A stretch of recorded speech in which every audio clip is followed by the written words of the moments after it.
আজকে সারা পৃথিবী জুড়ে যেভাবে নোবেল করোনা আতঙ্ক ছড়িয়ে পড়েছে, আমাদের এই অঞ্চলে বা পশ্চিমবঙ্গে সেটা সেভাবে কিছুই নেই, কিন্তু বিভিন্ন মানুষের কাছে যেভাবে এই করোনা নিয়ে প্রচার হচ্ছে, মানুষকে আরো বেশি অনেক বেশি আতঙ্ক করে দিচ্ছে।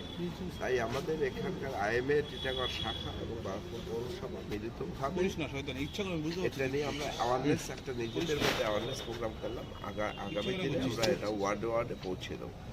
এই বার্তাটা ডাক্তারদের সাথে করে নাগরিক সভা করে আমরা ওয়ার্ডে ওয়ার্ডে পৌঁছে দেবো মানুষকে।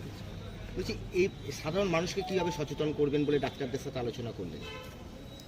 সাধারণ মানুষকে সচেতন করার অনেকগুলি পদ্ধতি আমাদের এখানে ডাক্তারবাবুরা তাদের বক্তব্যের মাধ্যমে বলে দিয়েছে, যেটা কি করা উচিত, কি সাবধানে থাকা উচিত বা কি করা উচিত, এটা অনেক কিছু বলে দিয়েছে। সেই জায়গাটা ক্ষেত্রে যে মানুষের আতঙ্ক হওয়ার যে কোনো কারণ নেই, বড় কোনো কারণ নেই, সেটা আজকের এই মিটিংয়ে ডাক্তারবাবুরা পরিষ্কারভাবে বুঝিয়ে দিয়েছে। সাবধান অবশ্যই থাকতে হবে।